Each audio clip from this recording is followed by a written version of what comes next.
말씀 나누겠습니다. 오늘 본문은 이스라엘을 위기에서 살린 위대한 산파들의 믿음에 관한 이야기를 담고 있습니다. 십브라와 부하라는 여인에 관한 이야기죠. 애굽의 바로가 이스라엘 백성들이 너무나도 급성장하고 번성하는 것을 보면서 위기감을 느끼고 이제 이스라엘 백성들 가운데 아들이 태어나거든 그대로 죽이라고 이 산파들에게 명령을 했던 것입니다. 살아가면서 하나님의 뜻에 역행하는 도전에 부딪히게 됩니다. 그것은 어떤 제도로, 어떤 법으로, 또 세상의 가치의 도전으로 우리에게 다가올 수가 있습니다. 대개 그런 시험에 부딪히게 되면은 더 현실적으로 실감나고 더 커 보이는 존재에 복종하기 마련입니다. 세상 제도가 더 커 보이고 아니면 세상의 가치관이 더 커 보이고 거기에 불복하게 되면 큰 불이익을 당할 것 같은 두려움 때문에 결국은 믿음을 저버리고 하나님을 등지는 그런 길로 걷게 되는 것입니다. 그런 일에 있어서 우리는 매우 신중해야 합니다. 누구에게 복종하느냐가 영원한 것을 결정하기 때문인 것입니다. 하나님의 자녀들로 살아가면서 자녀에게 세상 가치와 신앙의 가치가 충돌해 올 때 우리가 고려해 봐야 할 것들이 있는데 오늘 그것을 여러분들에게 나누어 드리려고 합니다. 세상 가치, 세상의 도전, 그리고 신앙의 가치가 부딪힐 때 세상의 가치가, 세상의 어떤 제도가 어떤 신앙의 가치를 묵살하려고 할 때 무엇을 고려해야 하는가? 첫째는 진정한 주권자가 누구인지 고려할 수 있어야 합니다. 바로가 이스라엘이 급성장하는 것을 두려워한 나머지 산파들에게 오늘 말씀해 보니까 아들이거든 죽이라 라고 그렇게 명령을 내렸습니다. 이 산파들은 이제 중대한 선택의 기로에 서게 되었습니다. 바로의 애굽의 최고 권력자의 말에 순종할 것인가? 아니면 하나님의 백성들의 편에 서서 하나님의 말씀에 순종할 것인가? 우리가 책으로 읽는 것만큼, 성경으로 읽는 것만큼 그 당사자들에게는 그렇게 쉬운 결정은 아니었을 것입니다. 후환이 두렵고 여러 가지 자기네들이 감당해야 될 그런 뒷감당들이 얼마나 크게 느껴졌을까요? 그런데 이 산파들이 애굽의 왕을 두려워한 것이 아니라 오늘 말씀해 보면 하나님을 두려워했다라고 말씀하고 있습니다.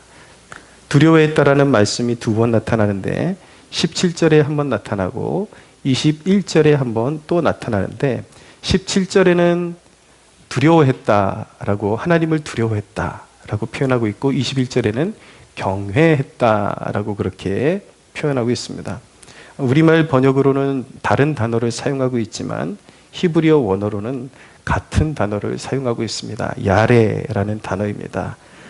두려워하다, 경외하다 동시에 의미를 가지고 있는데 왜 우리 성경에는 첫 번째 야레에는 두려워하다라는 표현을 쓰고 두 번째 야레에는 경외하다라는 번역을 선택하게 되었을까요? 저는 이것이 실수가 아니라 나름대로 번역자들의 의도가 있었다라고 저는 그렇게 생각을 합니다. 앞에 하나님을 두려워했다라는 것은 이 산파들이 그분이 행사할 수 있는 권위에 대한 두려움을 가졌다라는 뜻입니다. 그러니까 그분은 진짜 심판을 하실 수 있고 인류를 멸하실 수 있는 그런 권능과 주권이 그분에게 있다. 그것을 두려움으로 받아들인 것이죠. 뒤에 경외로 번역한 것은 그 두려움의 근원에 대한 표현이라고 볼 수가 있습니다.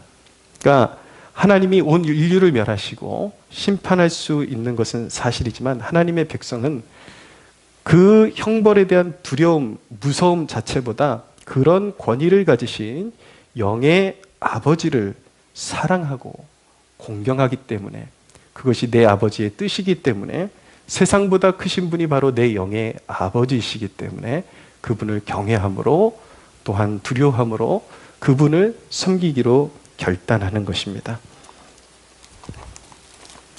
예수님께서도 이러한 경우를 두고 우리에게 어떠한 지침을 주셨는가? 마태복음 10장 28절에 보면 몸은 죽여도 영혼은 능히 죽이지 못하는 자들을 두려워하지 말고 오직 몸과 영혼을 능히 지옥에 멸하실 수 있는 이를 두려워하라 라고 예수님께서 말씀하셨습니다. 하나님의 자녀들은 단순히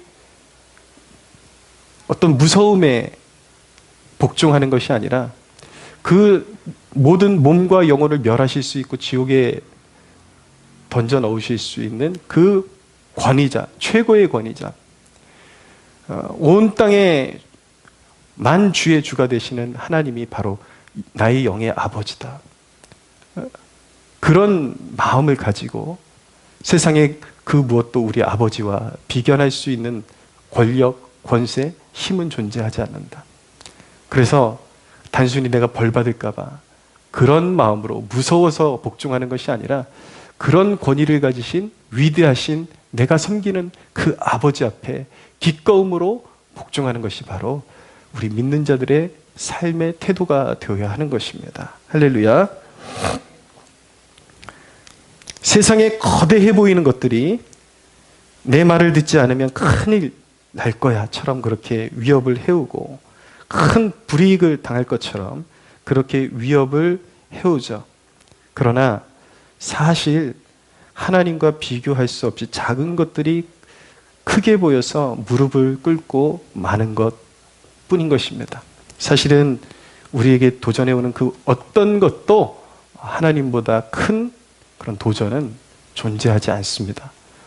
생각보다 우리가 무릎 꿇는 그런 신앙생활하면서 자꾸 타협하고 무릎 꿇는 그런 주제들이 어마어마하게 커 보이지만 하나님의 존전 앞에서 너무너무 보잘것없는 그저 인간관계 좀 깨질까봐 돈 조금 잃어버릴까봐 그런 것이거든요. 대단한 것도 아닌데 그런 것들을 거인처럼 보고 하나님을 외면하고 그렇게 세상과 타협하는 그런 모습들을 보이고 있는데 오늘 이 말씀을 통해서 우리가 진정으로 무릎 꿇어야 되고 선택해야 될 분이 누구인지 정확하게 우리의 가슴에 심고 돌아가는 축복이 있게 되기를 바랍니다. 진짜 주권자를 볼 수가 있어야 돼요. 어떤 세상이 도전해 올 때, 신앙을 부인하도록 신앙의 가치관에 도전해 올 때 진짜 주권자가 누군지를 고려할 수 있어야 합니다. 세상의 법이 신앙의 중요한 요소들을 통제하려 할 때 교회 안에도 굉장히 준법 정신을 강조하는 사람들이 있습니다. 신봉하는 사람들. 세상이 예배를 드리지 못하게 하거나 어떤 신앙에 위배되는 것들을 강요할 때조차도 하나님 편에 서는 것이 아니라 굉장히 세상 법을 잘 지키는 것도 우리 그리스도인들이 해야 되는 일이다.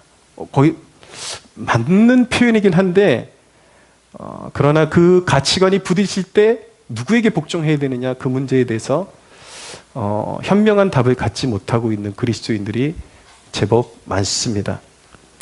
그들은 굉장히 준법 정신을 강요하죠. 강조하죠. 그런데 여러분 사람들은 그런 사람들을 보면요 막 교통질서 이런 것도 되게 강조하고 막 티끌 하나도 흐트러짐이 없이 세상의 법은 다 지키고 살 것처럼 그렇게 매사에 신중히 생각하는 사람들이 가만히 보면 하나님의 법을 얼마나 우습게 여기는 경우들이 많은지 몰라요.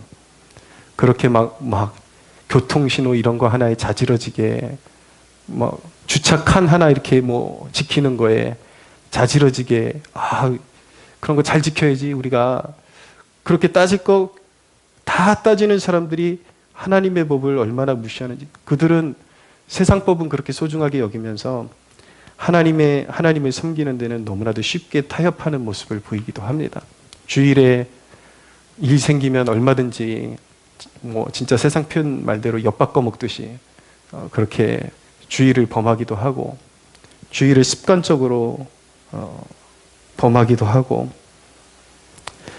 문란하고 자기가 일상에서 영적인 거룩함이 없다라는 것에 대해서는 죄책감을 느끼지 못하죠.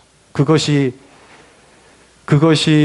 세상 법을 어기는 것보다 하나님 앞에 더 큰 죄가 될 수도 있다라는 것을 모르고 살아가. 자기가 얼마나 하나님 앞에 위법한 사람인지 모르고 세상 법, 교통법도 잘 지키면 자기가 굉장히 깨끗한 사람인 것처럼 그렇게 강조하고 살아가고 법 하면서 살아가는 사람들이 있습니다. 자기는 굉장히 깨끗한 것 같지만 또 사사로운 유익을 위해서 얼마든지 또 사람을 속여서 자기 유익을 취하고 그런 것들이 삶의 습관으로 배어 있음에도 불구하고 전혀 그런 것들에 대해서는 가책도 없이 자행하면서 오로지 세상 법이 교회를 옥죄해 오거나 하나님의 법에 도전할 때는 그것이 법이니까 따라야 한다라고 그렇게 주장하는 사람들이 있기 마련인 것이죠. 그런 사람들마다 정말 하나님의 법에 얼마나 그런 공경하는 마음을 가지고 법을 준수하고 있는지 이 세대가 스스로에게 물을 수 있어야 하는 것입니다. 여러분, 세상법을 무시하자라는 것이 아닙니다. 세상법의 의미는 무질서와 불법을 막기 위한 수단이고 하나님께서 일반 섭리 가운데 다스리시는, 하나님이 다스리시는 도구이기도 한 것입니다. 세상의 법은 디테일하게 그것이 하나님의 백성들에게 주어진 법과는 다르지만 하나님을 모르는 이방인들에게 나름대로의 법을 세워서 무법한 것을 막게 하기 위해서 하나님께서 일반 섭리 가운데 세우도록 허락하신 것이 세상의 법이라고 말씀드릴 수도 있습니다. 그래서 성경은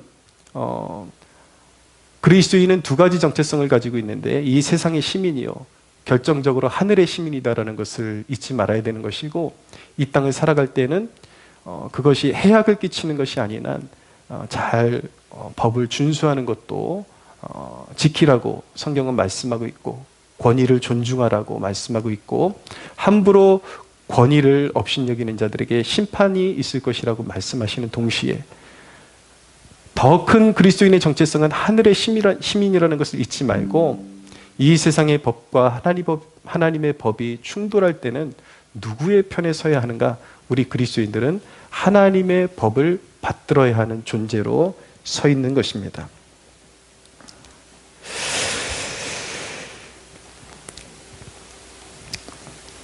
여러분, 세상 법도 소중한 것이긴 하지만 그리스도인에게 그것이 생명처럼 소중한 것은 아닙니다. 그리스도인에게 가장 생명처럼 소중한 것은 오직 하나님의 뜻인 것입니다.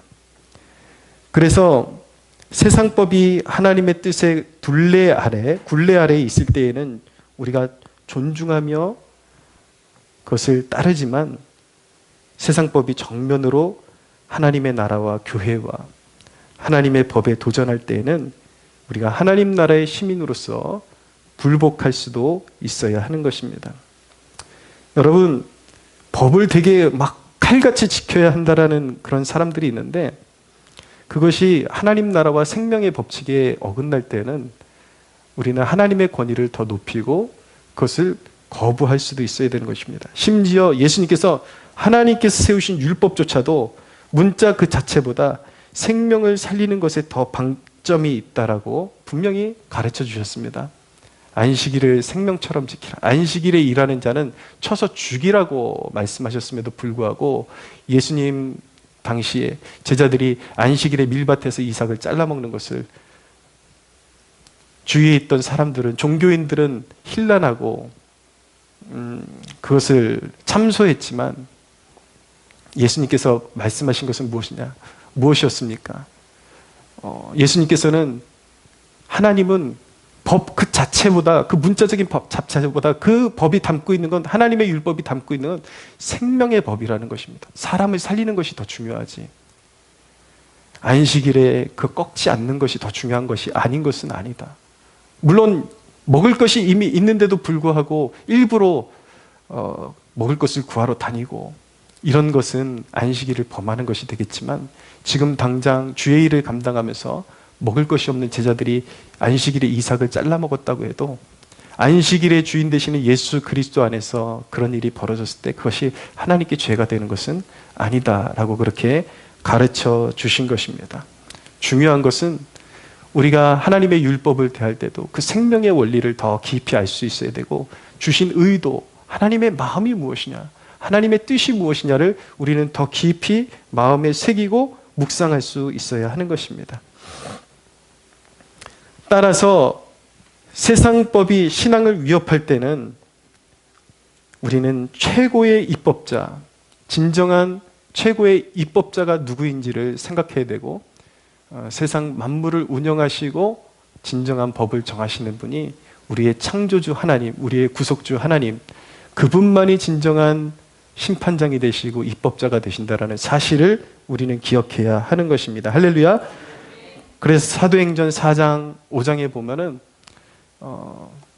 당시의 종교 지도자들이 예수님의 제자들 베드로, 요한 이런 제자들을 두고서 예수의 이름으로 복음을 전하지 말아라 라고 명령하니까 제자들이 반박하면서 조금도 망설이지 않고 내뱉었던 그 고백이 무엇입니까? 사람보다 하나님께 순종하는 것이 마땅하다. 할렐루야. 우리는 이런 가치관을 가지고 살아가는 것입니다. 세상이 신앙을 침해하고 억누르려고 할 때에 우리는 무엇을 선택해야 하는가? 그것이 아무리 큰 권력자의 요구라 할지라도 우리는 진정한 주권자의 편에 서는 그런 안목을 가져야 하는 것입니다. 두 번째로, 세상 가치와 신앙의 가치가 충돌할 때에 세상 역사의 이면에 흐르고 있는 구속사를 고려할 수 있어야 하는 것입니다. 사람들은 눈에 보이는 결과들이 전부라고 착각하며 살아갑니다. 어떤 권력의 승승장구가 지속될 것이라고 믿거나 한번 양심에 눈 감고 타협하면 끝이라고 착각을 하며 살아갑니다. 사람들은 내게 힘을 행사하는 힘과 권세가 역사의 주인이라고 오해하지만 우리가 살고 있는 눈에 보이는 역사 이면에는 구속사라는 장대한 흐름이 존재하고 있습니다. 눈에 보이는 역사 이면에 그 역사의 줄기를 우리 하나님이 고삐를 쥐고 이끌어가고 계십니다.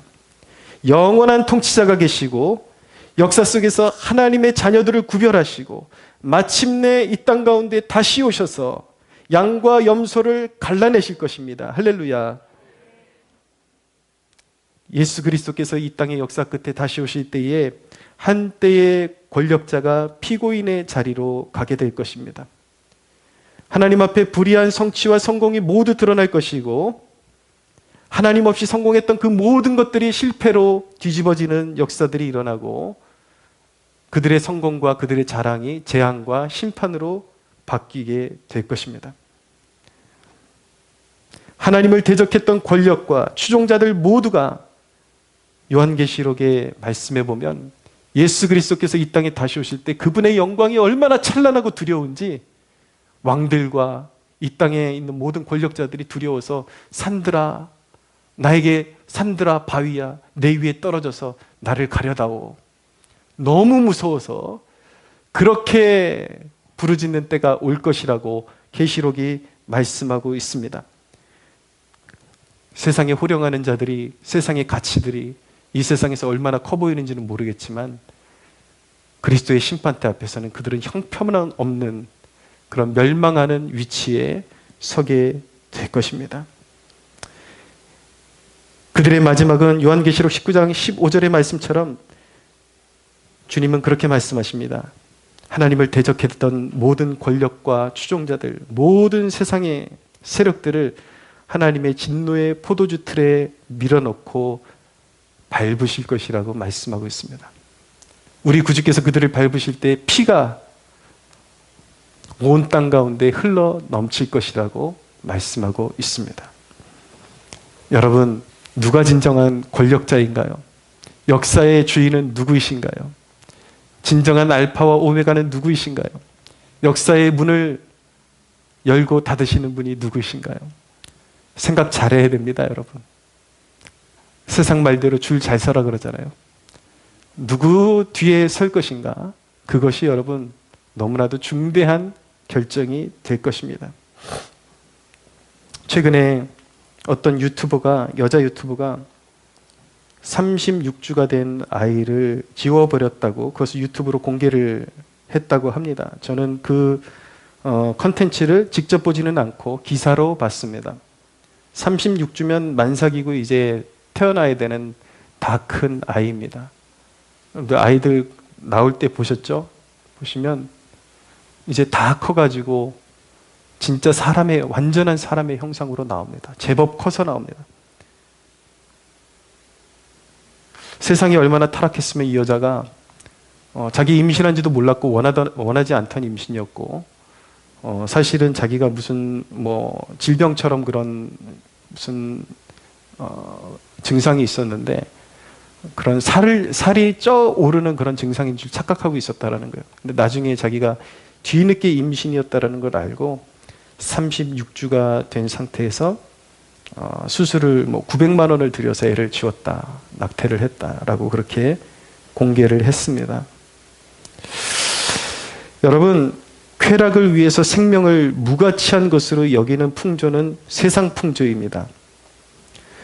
애구방 바로의 영아 사례나 예수님 시절의 헤롯의 영아 사례나 내 쾌락을 즐기고 생명을 지우는 것이나 모두 똑같은 영아 살해인 것입니다. 귀한 생명의 그 생명을 빼앗아가는 살인인 것입니다. 사랑하는 여러분, 우리가 그리스도인일진데 그리스도인은 결혼을 귀히 여기고 성을 아름다운 때에 사용하고 기도하며 인생의 소중한 계절에 주시는 아이들을 믿음으로 양육해야 할 줄로 믿습니다. 할렐루야. 세상 법이 낙태를 보호해줘도 우리는 하나님의 법을 소중히 여겨야 하는 것입니다. 여러분, 이 시대의 풍조가 여기저기 난립해 있습니다. 내 행복을 침해할 것 같아서 애를 안 난다라는 생각들, 그리고 쓸모없으면 빨리 죽어야 한다라는 생각들, 이제 안락사가 더더욱 가까이 오고 있습니다. 안락사가 점점 화두에 오르고 이제 또 합법화될 날이 어쩌면 이제 코앞에 와 있는지도 모릅니다. 안락사가 문제가 되는 것은 단순히 극한의 고통에 있는 사람을 도와준다라는 그런 의미가 아니라 그것이 한번 통과되게 되면은 생명이 무가치한 것으로 전락이 되게 되는 것입니다. 사회적으로 병원에 입원해서 세상 가치관대로 쓸모없이 시간을 소비하고 비용을 들이고 있는 사람들, 그런 사람들은 살 가치가 없다라고 생각을 하게 되는 거죠. 연로하신 노인분들, 부양하기 버거우면 살 가치가 없다라는 그런 의식이 생겨날 수도 있는 거죠.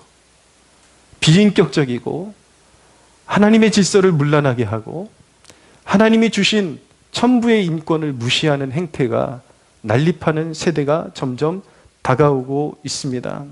모두 세상 풍조인 것입니다. 여러분, 그리스도인의 사명은 법이니까 따라간다가 아니라 그래서 우리 그리스도인들의 사명이 중요한 것입니다. 너희는 세상의 빛이다, 너희는 소금이다 라고 말씀하셨을 때에 영원한 생명의 복음을 증거하는 것이 가장 원초적인 우리의 사명이고, 나아가서 우리 그리스도인의 사명은 무엇이냐면 한 사람이 사회적인 역량을 발휘해서 때때로는 법이 하나님의 뜻대로 개정될 수 있도록 투쟁하는 것도, 물론 세상적인 그런 노조 같은 투쟁이 아니라 지혜롭게 끊임없이 고소하고 법 제도를 개선시키는 데 앞장섬으로 인해서 그리스도인의 영향력을 끼치고 하나님의 생명의 소중한 법이 세상 가운데 자리 잡을 수 있도록 그런 역할을 감당해야 될 사명이 저와 여러분들에게 있음을 기억하시기를 바랍니다. 여러분, 우리 그리스도인들은 단순히 법에 매이는 존재들이 아니라 법을 뛰어넘어서 아름다운 열매로 하나님이 다스리심을 온 땅에 나타내야 하는 것입니다. 그것이 어떤 것인가? 여러 가지 적용할 수 있겠지만 그냥 이런 것이구나 여러분들에게 알아듣기 쉽게 말씀드린다면, 여러분들 쉰들러 리스트 보지 않으셨습니까? 보면은 예, 가스실에서 죽어가고 인간 쓰레기처럼 그렇게 죽어가야 하는 유대인들을 위해서 그들에게 이제 어떻게 보면 이 쉰들러 입장에서는 불법이잖아요. 그들을 다른 데로 이주할 수 있는 여권을 만들어주는 여권을 찍어내는 것이 불법인데 독일의 나치 치하에서는 그것이 불법일지 모르겠지만 하나님의 법에서는 그것이 생명의 법인 것입니다. 할렐루야. 예.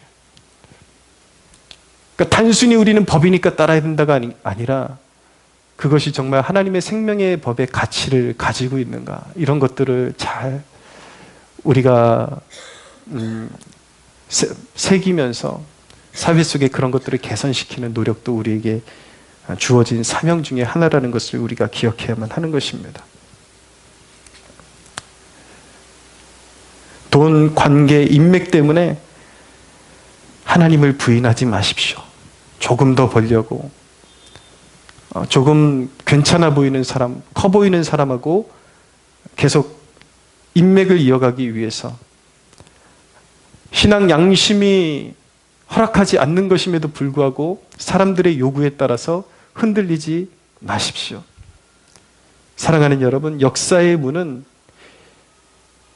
이 세상 사람들이 굴복하는 그 대상이 아니라 우리가 믿는 하나님이 역사의 문을 닫으실 것입니다. 마무리하실 것입니다. 할렐루야. 역사의 문을 마무리하시고 역사의 위대한 보좌를 베푸시고 영원한 심판을 베푸시는 분이 우리 하나님이십니다. 하나님은 세상에 굴복하지 않는 백성들을 사용하시고 축복하십니다. 하나님이 이 산파들을 얼마나 축복하셨는지 보십시오, 여러분. 20절을 보시기 바랍니다. 같이 한번 읽어볼까요? 시작. 하나님이 그 산파들에게 은혜를 베푸시니 그 백성은 번성하고 매우 강해지니라. 한 절 더. 그 산파들은 하나님을 경외하였으므로 하나님이 그들의 집안을 흥왕하게 하신지라. 아멘. 여러분, 하나님께서 이 산파들이 애굽왕 절대 통치자의 말을 듣지 않고 하나님을 경외하고 하나님을 두려워하는 마음으로 하나님의 뜻에 복종했을 때에 하나님께서 그들의 행사를 보살펴 주시고 그 산파들의 가문에까지 큰 축복을 허락해 주셨다라고 말씀하고 있습니다. 여러분, 하나님 편에 서는 자들은 결코 망하지 않습니다. 할렐루야. 예. 물론 이 땅을 살아갈 때는 불이익도 각오를 해야 돼요. 세상을 등진다라는 것은 만만한 것이 아닙니다. 어느 시간 동안 불이익도 감내해야 될 수가 있고 때때로 시대가 우리는 어디까지 각오하고 있어야 되는가? 시대가 정말 주님 오실 때가 가까워지고 깊은 그런 어둠 가운데로 들어가면 우리가 신앙의 절개를 지키기 위해서 결단을 내린 그 문제로 인해서 우리의 생명을 요구할 수도 있다는 것까지 각오를 하고 있어야 하는 것입니다. 그러나 여러분, 예수님께서 말씀하셨습니다. 나를 믿는 자는 죽어도 살 것이요. 할렐루야. 죽음이 우리를 삼킬 수 없습니다. 우리는 영원한 생명을 이미 받았고 천국에서 영원한 상급을 얻게 될 것입니다. 할렐루야.